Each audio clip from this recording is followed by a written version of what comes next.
No more podiums, just tables. See, but we're a bigger group. Otherwise, you keep getting up and down, up and down. Feel like a yo-yo.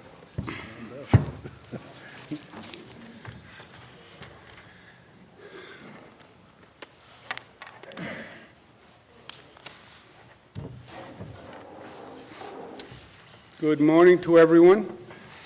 Let me inform you of who's here today. We're obviously joined by the Senate Majority Leader, Senator Skelos to my right, Dennis Dammerman, John Hendrickson, and Charles Waite from the NYRA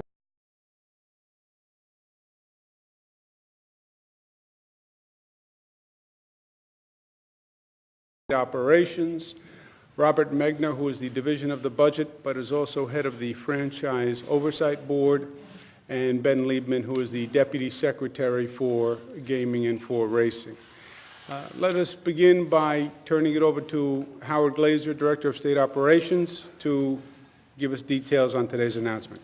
Howard? Thank you, Governor. Over the past few years, the economic model of horse racing has changed dramatically with the introduction of gaming at certain tracks. The regulatory and legal structure is also in flux with first passage of a casino gaming amendment by the legislature this year. That's one reason why the governor proposed and the legislature passed earlier this year the creation of a new gaming commission to replace the Racing and Wagering Board and the Division of Lottery to ensure that our regulators keep up with and encourage responsible growth in racing and gaming.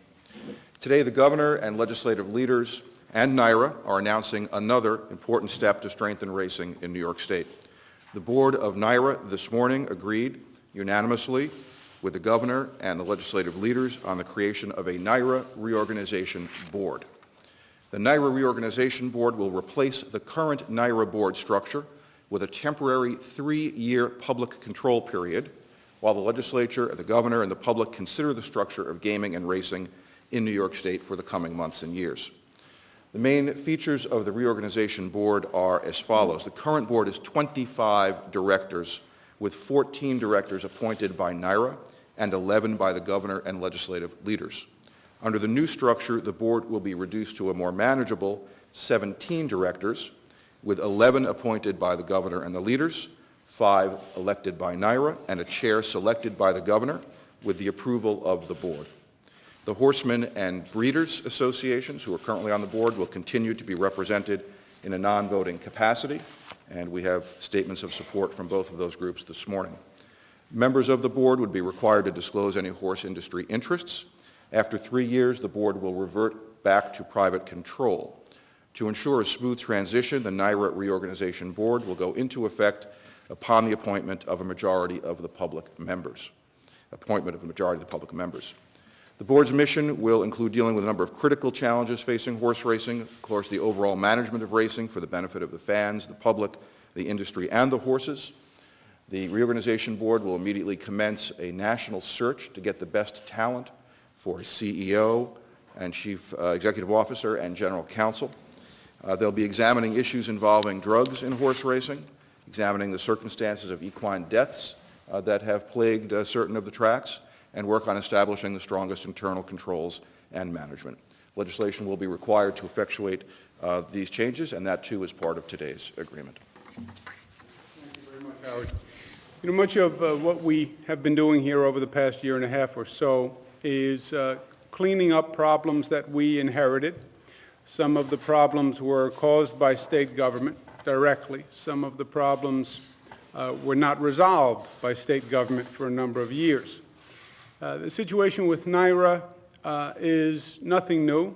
Actually, I think you can go back to almost the time when NYRA was first started, 1955 or so. I think the structure was problematic from the birth. And I think you've seen over the years that that structure has never really worked quite well. And literally since the 50s, you've had a series of episodes of trying to make NYRA work, reconfiguring NYRA, clashes between NYRA and the state government. In the 70s, there were financial issues. In the early 2000s, there were legal issues that went on. So this is not a new situation. But our job in government today, Board of Directors of NYRA, the job is how do you make it better? How do you fix it? How do you move forward? And how do we help the racing industry in this case? Racing is very important to the state of New York. It is a major economic engine. $2.4 billion it means to the state of New York. There are tens of thousands of jobs generated in the state of New York due to the racing industry. Saratoga itself is estimated to bring in $200 million to the area. So you get a sense of the significant financial impact of the racing industry.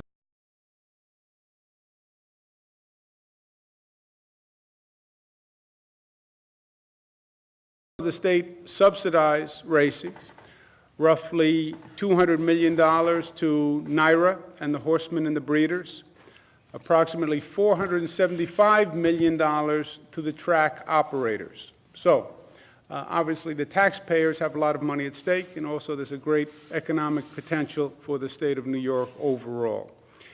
With that in mind, today what we're announcing is a reorganization of NYRA, reorganization for the purpose of restructuring the corporation. Why? Well, first, as you heard from Howard, the entire world is changing. The industry is changing. The gaming world is changing. You know, the state is seeking opportunities to go into the legal casino business. This is going to have a dramatic effect on racing. And if we're really smart, we figure out how to bring these pieces together and develop a synergy between racing, gaming, etc. Second, we have to restore the public trust. And just as we've worked to restore the public trust all across this government, we have to work to restore the public trust with NYRA. There have been a series of episodes, as I said, a long history of them, but a series of recent episodes also that have shaken the public trust. And one of the issues for this reorganization corporation will be to restore the public trust. And third is basically consumer confidence. There have also been a number of scandals involving horses and horse deaths, rumors of use of drugs in horse racing. This erodes the confidence in the industry, and it hurts everyone. So this reorganization committee, reorganization corporation, will have those goals in mind. We know that long-term, this is not a venture for government to run. Know what you do in life and know what you don't do in life. Government should not be in the racing management business long-term. That's why we said 3 years, so we can reorganize, we can restructure, we can find out what works best, but then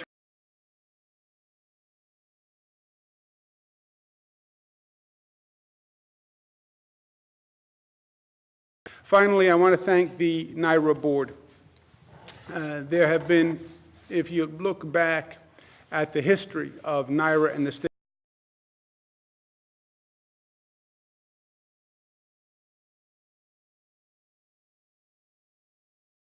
legislative leaders have spent a lot of time and energy doing battle with the NYRA board, legislative battles, legal battles, etc. That is not the course that we have chosen today. We have chosen the course of cooperation, of working together. In many ways, it's the course I've taken with my colleagues who joined me today over the past year and a half or so. What can we do together when we seek commonality and we focus on what unites us rather than divides us? This NYRA board has voted to cooperate with the state. I thank them personally. I thank them for the cooperation. I thank them for the professionalism.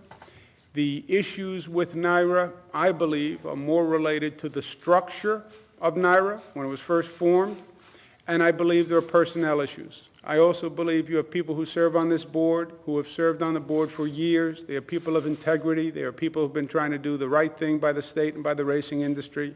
They haven't done it for compensation. So I thank them for the spirit that brought them to this agreement today. With that, let me turn it over to my colleague, Senate Leader Dean Skelos. Thank you very much, Governor. This is an exciting time of year for racing enthusiasts. We have the opportunity to see a Triple Crown winner, first time since, potentially since 1978, when a firm was the winner, and at Belmont Park, which is in my backyard on Long Island, and I think we're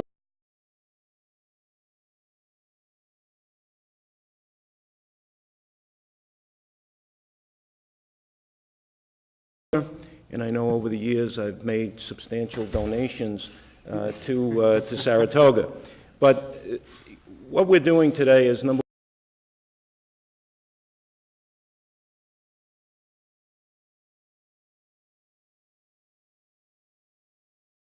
I thank you, Governor, for your leadership.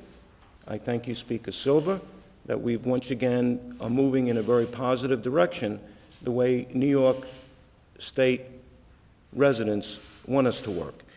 And with this new composition of the NYRA Board, we're going to see an improvement in transparency. We're going to see an improvement in services to those who are racing enthusiasts. And I think also where there's an opportunity to grow racing in New York State in a very positive way. So I appreciate the opportunity to join with you. And Governor, I thank you once again for your fine leadership. Thank you, Governor. Thank you very much, Senator. Assembly Speaker Sheldon Silver. Thank you, Governor. On behalf of the Assembly, I want to commend you, Governor, for your leadership in addressing NYRA and the future of horse racing in this state. Like all New Yorkers, we were dismayed by the recent reports that bettors were being shortchanged at our tracks. World-class horse racing has been and continues to be a part of our heritage here in New York. It is a vital part of our tourism industry, an essential source of jobs, and a key component of regional economies. We cannot allow the industry to fall in disrepute. The establishment of this NYRA Reorganization Board, we return integrity to our horse racing industry and provide the kind of transparency and accountability that will assure our bettors and our fans that New York is still the place to be for top quality horse racing. We're pleased with this agreement that the governor put forward, and we are delighted to join with the Senate, led by Senator Skelos, and I want to commend, in addition to the governor, the chair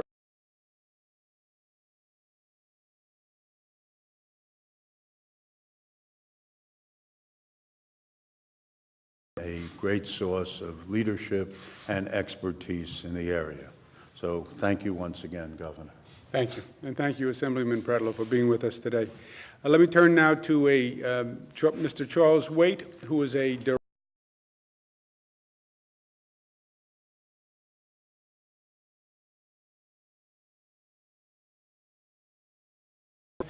And I want to personally thank Steve for his work and support of this initiative. I want to thank the governor for his leadership, his time, and his commitment to racing. I want to also thank the governor for recognizing the importance of racing to New York, both upstate and downstate, to its tourism industry and its agricultural industry. I want to further thank the governor for recognizing the need for changing the structure of racing, particularly in light of the uncertainties presented by the possible advent of casino gambling. The New York Racing Association supports this legislation wholeheartedly, and this governor, in his efforts to ensure the first-class thoroughbred racing in New York is built on a solid foundation for now and carrying on into the future, so the livelihoods of so many people who depend on racing is protected and that necessary revenues to the state of New York are enhanced. We welcome the support of the state and look forward to working with the governor and his appointees in order to assure a smooth transition. Governor, you have the full support of the NYRA Board. We all have a responsibility to New Yorkers to improve the way NYRA functions and to make it fair to all New Yorkers and to make it successful. And I want to thank the Speaker, and I want to thank Majority Leader as well, and Dennis Dammerman and John Hendrickson from the NYRA Board for coming here today. Thank you. Thank you very much. At this point, we'll take any questions. Let's do the on-topic questions first. Governor, I was wondering if you could comment on the timeliness. You mentioned some of these problems go back quite a while, but with the upcoming bill, did that play into this? Are you planning on going to the race? It did not play into it. There were a series of episodes that have happened recently, and we've been in conversations for a number of weeks. So the timing happens to be coincidental with Belmont, and Belmont, if my schedule allows, I'd like to be there. Governor, do you anticipate that any of your nominees will be current members of the administration? You know what, Casey, we haven't even thought about that yet. Governor, do you keep any of the current NYRA board members on this board as because of institutional knowledge or anything, or are you starting completely fresh? It will be up to NYRA, who they nominate for their board seats. Governor, what was the alternative to this in the negotiations? Do you feel you could remove the franchise from NYRA? Was that a possibility? You would have had significant legal controversy, which is nothing new between the state and NYRA. There's no doubt about that. They've had a lot of lawsuits that have gone on for many, many years. Many lawyers have gotten rich on the relationship between NYRA and the state. So we had an alternative. We could have fought, right? We could have fought in court. We could have fought about legislation. We could have fought about what the contracts actually meant. We decided not to do that. We decided to come together. It's in everyone's best interest to make racing a big success. That's why people work so hard on the NYRA board, because they believe in racing and what it means for the state. We have the same belief, so we came together. I think Senator Skelos is right. In many ways, it's a microcosm of the approach that we've brought. This town, for your benefit, I don't know if you've ever heard about it, but at one time, governors and the Senate and the Assembly weren't always working together in a seamless lockstep approach. I think that's a fair statement. Seamless. Back to Al Smith. Yeah, it was historic. It was historic. So that's why I think the senator's right. This is a microcosm of a different approach. Let's see what we can do together rather than by being at odds. Governor, excuse me for being late, so this was touched, but NYRA much feared when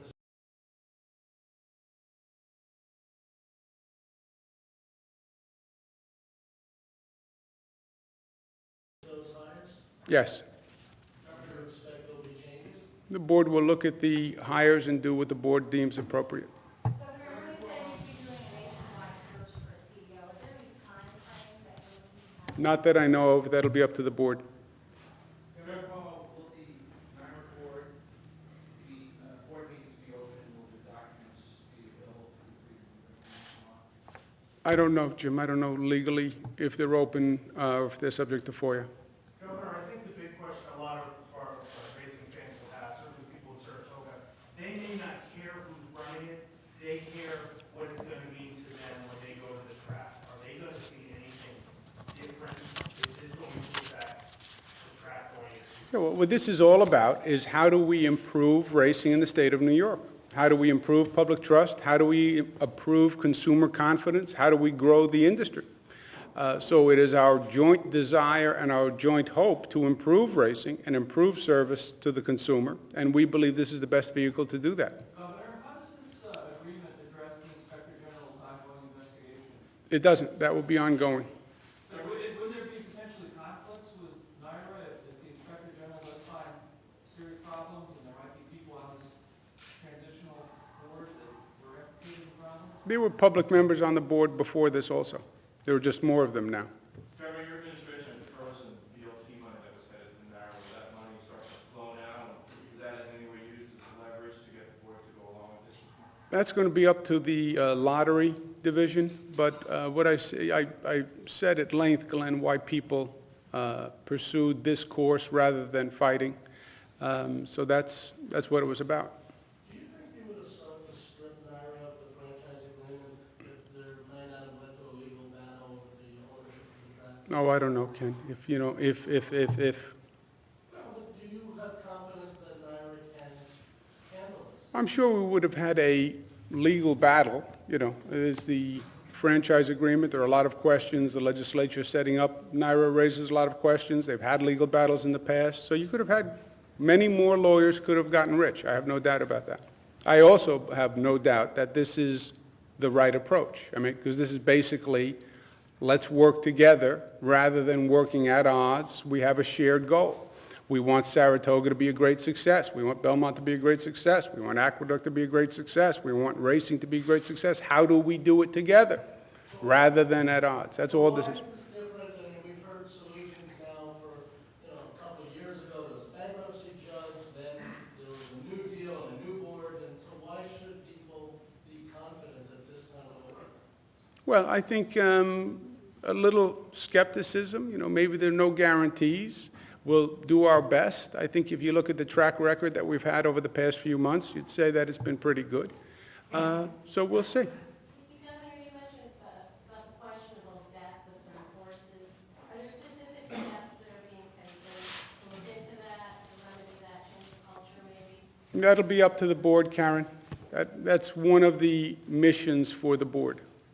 Governor, just to give you a opinion, in 3 years' time here, would this board be able to make, and maybe it's intended to make huge changes, like the casino at Belmont, the changes in Aqueduct, all of that, would that be done by this board? And is that the aim of this new board? Well, the board has nothing to do with casinos, right? The state is pursuing legislation and a possible referendum that would allow casinos. That has nothing to do with NYRA legally. If you have casinos, that will change NYRA, right? Because NYRA now, to a large extent, gets revenues from VLTs. To the extent you go to casinos, that would be a different economic reality, and that would have to be a factor that's taken into consideration here by the state. That's not up to NYRA. The question would be, how would the new NYRA then fit into that? And that's something that would be discussed. But over the next 3 years, you'll have control really this new NYRA board. Is that the aim here, that this new NYRA board will work more closely with that casino? Are you trying to say, will NYRA go into the casino business? Help New York State go into casino business? No. Governor, has the bill been formally introduced at this point, and to the leaders, when do you plan on taking it up? Senator, has the bill been introduced? I don't believe the bill is. No, not as of yet. But we'll take it up when it's ready to be, when it's ready. Governor, you mentioned before that racing is an economic engine for the state, but also that it's being subsidized by taxpayers. Is it, in your view of it, do you think it's a net positive to the economy when you let them take out the subsidies, or does it need to change that balance? Well, Bill, if you believed it wasn't a net positive, you wouldn't be subsidizing it, right? We subsidize it because we believe it is a net positive. I believe it can be more of an economic engine than it is now. And I believe it's now a net positive, but I believe the economic potential for racing has not been fully explored in the state of New York, and I think if we do what we intend to do here, it can even be better. Would you seek for your board members to shut down Aqueduct and then just have Saratoga and Belmont? Oh, I don't know, Ken. That's up, the board has to look at all of this, look at all of the tracks, look at what happens with casinos, and design a racing structure that works with that reality. So does this board report to the Franchise Oversight Board? Does it? Yeah, the reporting requirements remain the same, and the board's powers remain the same as it is under its current structure. Governor, what gives you confidence that the industry can work an economic engine in the city of New York? What evidence out there points that direction is possible? The marketplace, it's a shrinking industry. How does a reconstitution? Well, Jacob, it may be a shrinking industry. I think in many ways, you have people who would say that New York's position within the industry has actually been improving. And I believe it can improve even further. If we regain the public trust, if we have a racing industry that provides consumer confidence, I think it can be significantly improved in terms of economics for the state of New York. Any off-topic questions for myself or any of my colleagues? Governor, Jay Jacobs is going to step down as chair of the Democratic State Committee. Wondering who might you want to replace them, and what type of individuals are you thinking about to replace them? We'll have an announcement on that in the next couple of days. You talk about what kind of person you think would make a good I think we'll just wait for the announcement, if that's okay with you. Republican chair, that would be interesting. Are you interested? You'd have to give up your current job. No. All right, I thought I'd ask. The Senate is planning to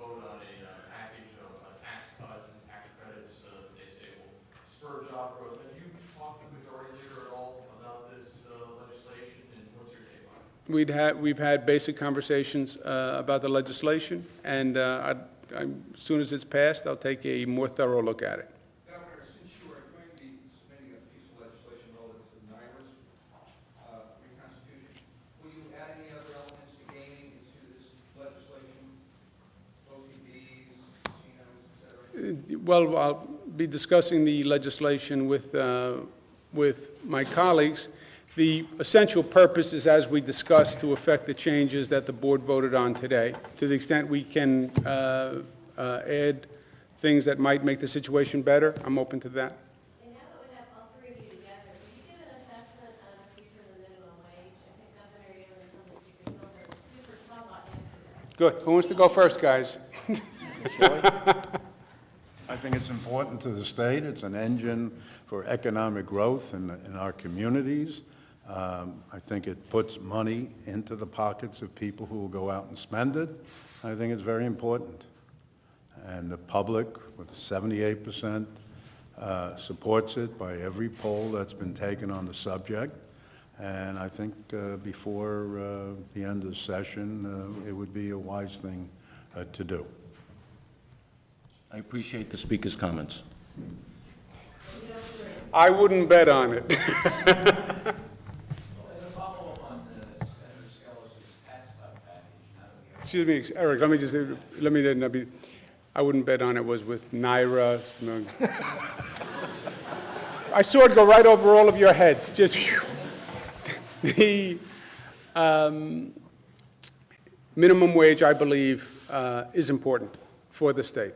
There is a philosophical difference of opinion on the issue, which I think you've heard over the past months articulated between the Assembly and the Senate.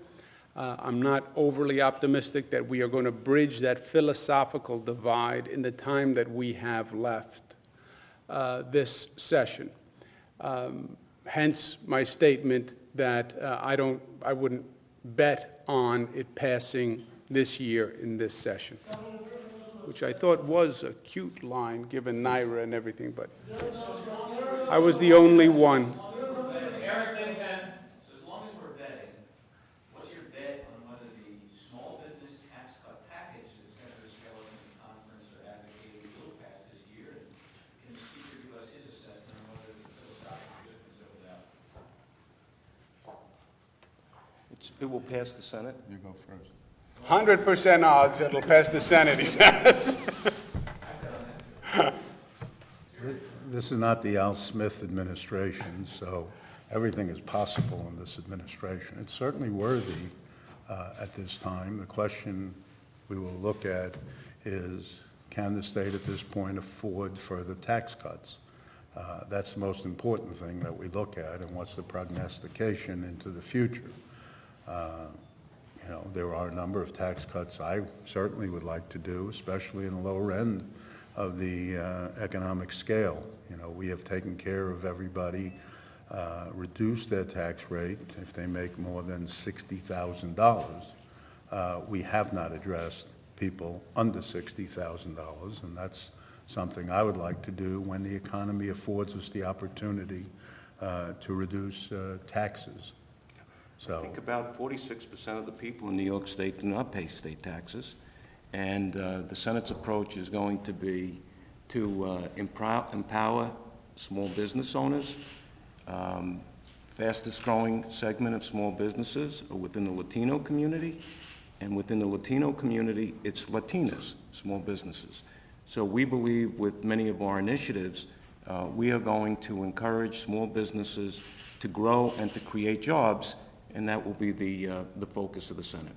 Governor, you have raised philosophical differences over same-sex marriage, pension reform, tax code reform in a very short period of time. Why do you not seem as confident, and why don't you try to use the bully pulpit that you used on those issues to push for the minimum wage? Because, Ken, this is broader and deeper a divide. That's why. Same-sex marriage? Yes. In my opinion, yes. How so? But just that, I believe it's broader and deeper. I believe it's a political, philosophical divide. Marriage, in some ways, was more of a personal judgment for people. On their personal values, I think this is, and I've spoken to I've had long conversations with many legislators on this. I understand both sides. You understand my position. I don't believe we're going to be able to bridge that gap in this remaining period of time. Look, if you said, can I convince members of the Assembly for a business tax cut package? No, I don't believe that I can convince members of the Assembly for a broad business tax cut package this year. I don't believe I can convince members of the Senate on the inverse. So there are philosophical differences. Doesn't mean that over a period of time you can't talk it through, you can't come up with compromises, but at this time, with these current economics, which, by the way, constrain the whole conversation. When the Speaker said, I'd like to see tax cuts if you can afford them, which is true. Problem is, we can't afford anything right now. So there's not a lot of flexibility in the system. Governor, you analyze that legal proposal or theory that the minimum wage should be raised through the Labor Department by the Commissioner, something your father looked into? There is some people say the governor can raise the minimum wage. That is not true, and that is not accurate. You can have a wage board, state has a provision for a wage board to be appointed, which represents the various sectors of the business and public community, which does hearings, which does a report, which goes to the Commissioner of Labor to make a determination.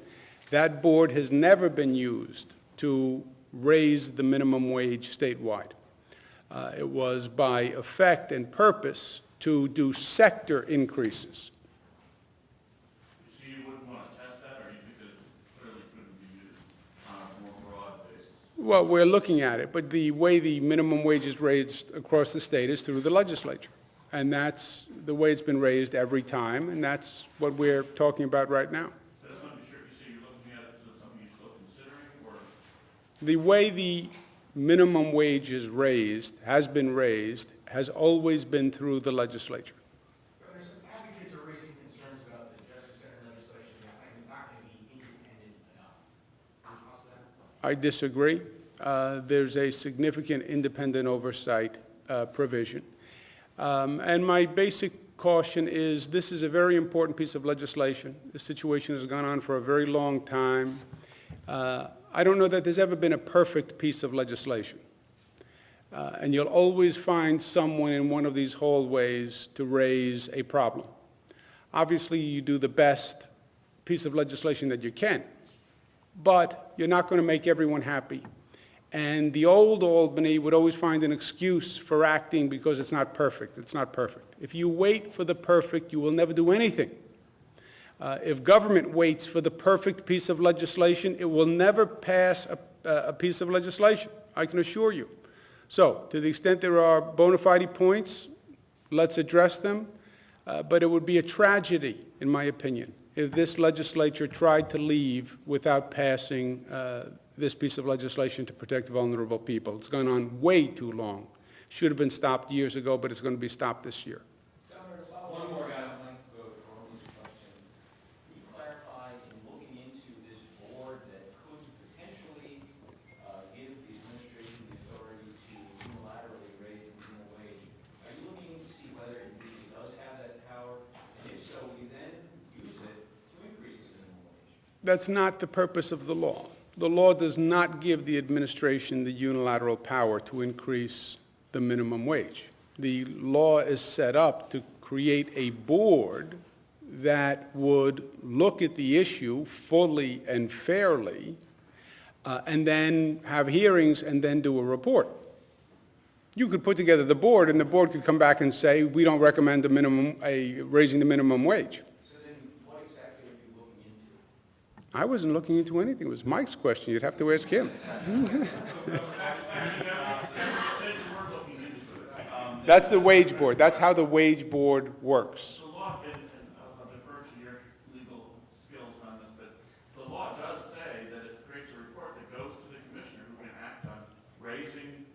wages for sectors or occupation or Yes. in plural as well, but not limiting. Yeah, and the report could say the commissioner would be nuts to raise the minimum wage, right? Right, but the commissioner then could raise the minimum wage. Could arbitrarily circumvent the board that he or she set up. Yeah, I get it. But the law does appear to say that the commissioner could raise the minimum wage. It doesn't seem to limit it to specific sectors. Okay, I understand your reading of the law. But you don't agree that? No. You don't think there's any chance of that? I think the law says set up a board. The assumption is it's a full and fair process, that it's not a scam, that it's not a fraud, that it's not filled with ideologically predisposed people, and it has a full and fair airing of the issue and then does what's in the best interest of the state. So are you ruling out though definitively a board doing that and a non-legislative? I am talking to the legislative leaders about the minimum wage, which is the way the minimum wage has always been raised in the history of the state of New York. You always say that that's never an answer, that it's always been done this way. No, when I give it, I consider it an answer, Ken. You said you will not do it in a non-legislative manner. Ken, we introduced the bill because this is the way it's always been done, and that's the way we'd like to do it. So, you know, it would be very difficult to get it done the other way. Otherwise, I just would have written a letter to the governor asking him to do it if I thought that was the practical way. The bill has passed the Assembly based on what has been the practice, what the law is. And now it's up to the Senate to determine whether they want to move that bill or not. Governor, at this point in your administration, 2 budgets in, do you still consider yourself a progressive who's broke, as you describe yourself? Yes.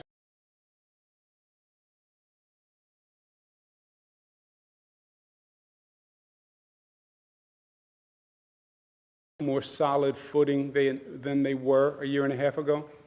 We came in, we were looking at a $10 billion deficit. We had basic systems that were problematic. I think we have, thanks to the good work of Senator Skelos and Assemblyman Silver, I think we working together have stabilized the financial house.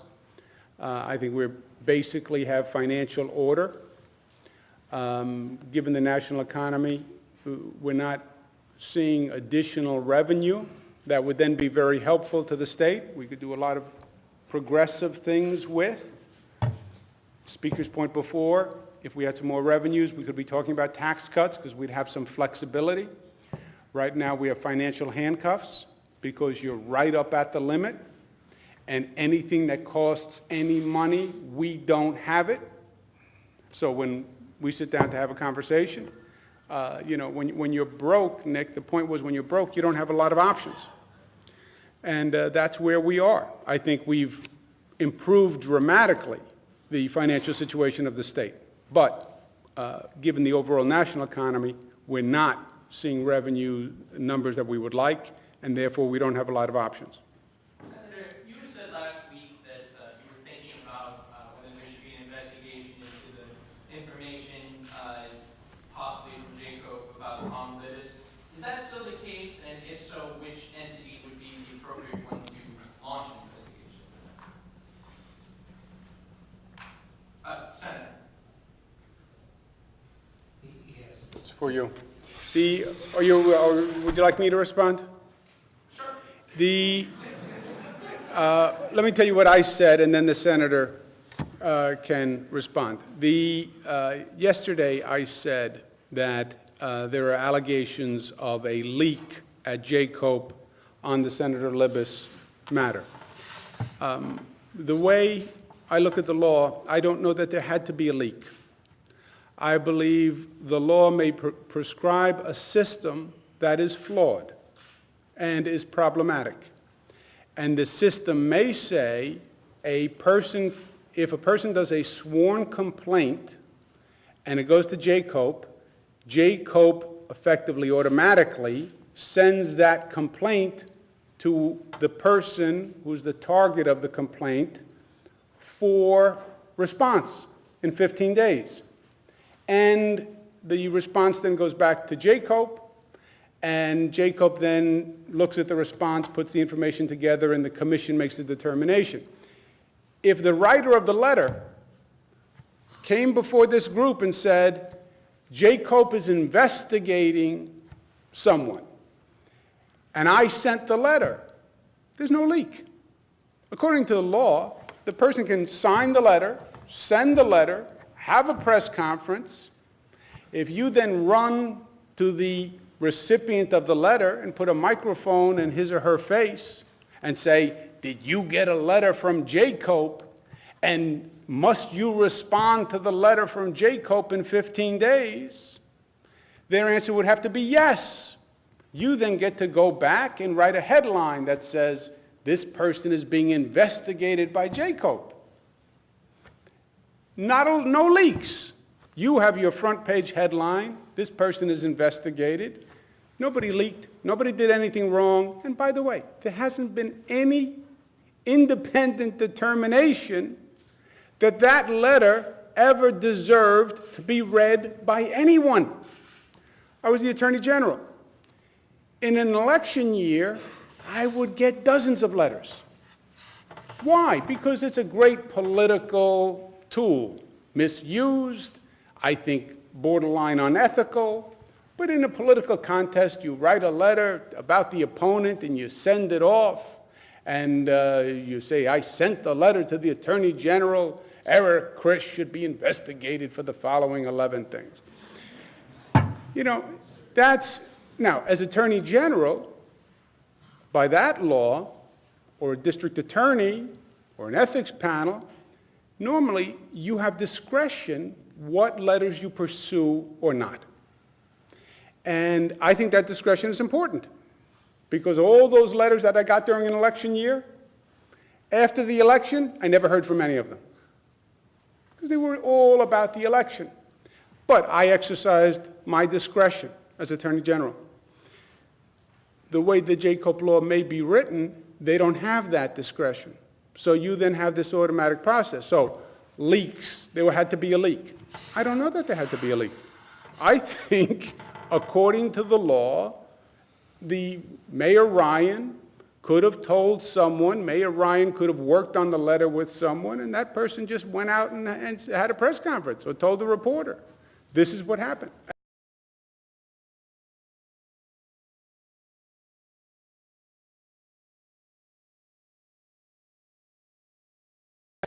Last week that you believe that the leak did come from Jacob, or that you believe that there was a leak from Jacob and that a misdemeanor had been committed. Do you still believe that to be the case? Well, if there was in fact a leak from somebody within Jacob, the answer is yes. But, you know, the bottom line is the way the Jacob has been established, and as the governor is saying, when somebody makes an accusation, a letter is sent, I don't consider at that point that there's an investigation going on. I think that's just almost a ministerial type situation that the law has established. What we have to do is look at, this is a new process that exists within the state. I think long overdue, but I think we have to look at, are there ways that we can make it even better? And that's what we will be doing. Governor, just as a follow-up to the point you made earlier, as Attorney General, you say that you've got many allegations of malfeasance, and you didn't, public malfeasance, and you didn't pursue.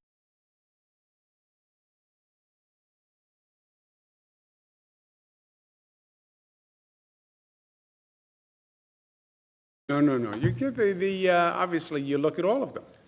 But you have the discretion to determine on the face or with your research which ones you pursue and which ones you don't. You know, if you're an attorney general, you're a district attorney, you guys, you get complaints, you get tips all day long. Check this, check this, check this. You check them out. Some work, some don't pan out. You print either one and you move forward. So yeah, there's discretion in that determination. Governor, based on your knowledge about the letter, do you have discretion to represent Mr. Jacob? No, this is just the law. Just my looking at the law. I don't know what happened on these facts. That's why I started by saying, just by the way the law is written, I don't know if Matt Ryan leaked it or not. And by the way, if Matt Ryan leaked it, it wouldn't even be a leak, right? As I said, Matt Ryan could have come before you and had a press conference. Shouldn't someone look into that to determine? Ken, there's nothing to look into. Under that scenario, it's what the law says. It's totally fine. He sent a letter, and he went out and said, I sent a letter. You don't know that's the scenario. Well, you don't know that it's not the scenario, and if you have any information or belief that somebody leaked it, which you may, then that's different. Then, if you have information that somebody leaked it from Jacob and violated the law, then that's different. We had the Senate Majority Leader raising that issue. What the Senate Majority Leader is saying, as he just said, it depends on how it was leaked. If somebody leaked it and violated the law, it should be arrested. Yes, and if it should be investigated. And if that's the facts you have. But, as I said, by the current law, I don't think you would need any leak. I think, the way I read the law, it could just, you send the letter, you go out, you tell the press, and then it's all on automatic pilot. So does that mean that until you get some evidence that Jacob was behind this, you're not going to ask the Inspector General or anybody else to look into this? That's right. I wouldn't ask anyone to investigate something unless I had a reason to believe there was something to investigate. And you don't have that? I have no reason, unless, look, you guys wrote this story. If someone says, I received the leak from this person, it should be investigated, then there's a reason to investigate. Are you trying to tell me something, Eric? I'm guessing that no reporter would tell you. Well, then we have nothing to investigate. Not no reporter. All right, guys, thank you very much.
Reform plan to George W. Bush and, quote, right-wing Republicans plan to privatize Social Security.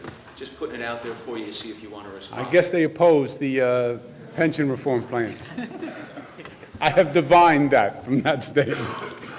Governor, in the markets, Albert, doesn't the pension plan become more affordable as the increase that we're seeing start to flatten out? Is the market going to recover? Are the revenues going up next year? By what percent? Well, you don't know? Neither do I. That's why you can't say. By this, in this economy, at this rate of growth, on these numbers, it's grossly unaffordable.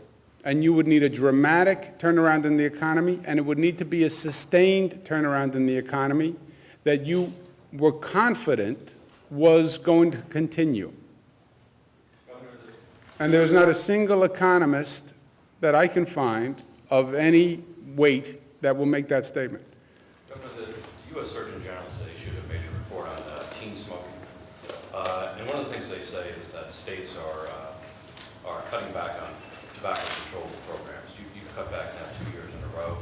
I'm just wondering, is that just a dollar thing? Is it just because of the budget situation? Or do you think those programs don't work? It's a dollar thing. It's cost. It's what I said before, Tom. A lot of, when we go through the budget, many of the people in this room, we have the same conversation repeatedly. This would be a great thing to do. It would be a good thing to do. Be an innovative thing to do. Good. Now, how do we pay for it? There's no doubt that whatever we can do to stop teens from smoking, we want to do. It's a cost item. What do you make of the fact that in Buffalo, the teachers' union rejected the evaluation deal? You know, there's, again, the evaluation deal is a controversial situation, Ken. It's controversial in New York City. It's going to be controversial all across the state. That's why we put the incentive, well, let's take a step back. It's why it hasn't happened for the past 2 years, right? That's why we won the race to the top money 2 years ago, and we were unable to get the evaluation system in place statewide. We crossed the first hurdle because a lot of people worked very hard and put the differences aside. Now the second hurdle is going to be the local districts, and that's why we put the incentive in there in the budget for 4% additional funding only for those local districts that have an evaluation plan in place. But it's going to be difficult. I'm not surprised by that. With Sunshine Week coming up soon, do you feel like you've reached your campaign promise of making this the most transparent government in history? I think we're well underway to that goal. Governor, the unions are on the air claiming that your Tier 6 proposal would cut benefits for future government workers by 40%. And there are others, as I'm sure you know, who claim the number is closer to 17%. Has your administration calculated a number? We can get you numbers as to what, Bob Megna can get you numbers as to what we believe the cost is. Governor, you said several months ago that you were open to revisiting your stance on medicinal marijuana.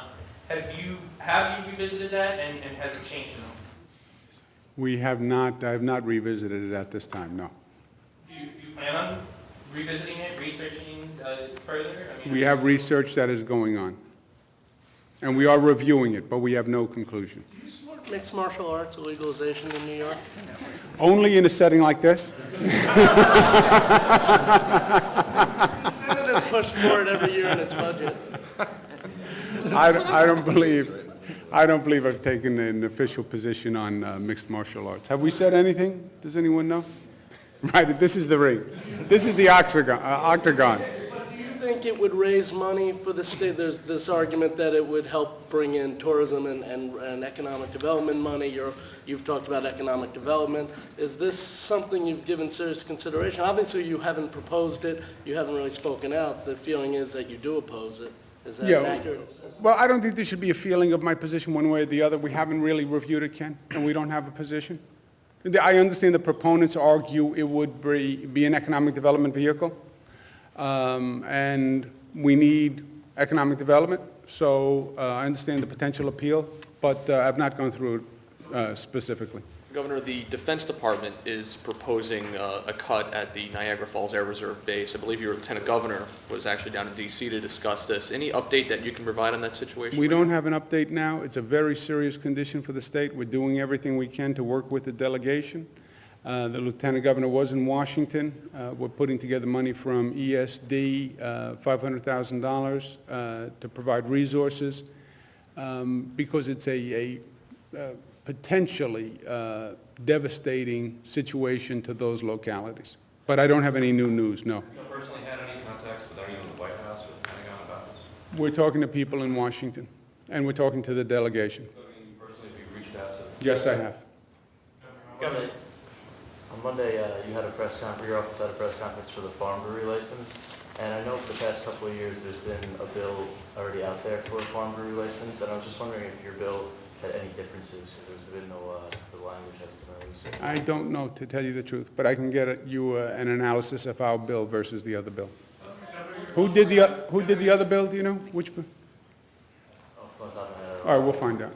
Governor, your executive budget calls for consolidation of DOT offices, and the Long Island Assembly delegation sent you a letter on Tuesday asking to reconsider doing this, joining New York City and Long Island. Are concerned that New York City will crowd out and Long Island get shortchanged. Have you responded to them? Do you think? I haven't seen the letter, but I will find the letter, but I haven't seen it.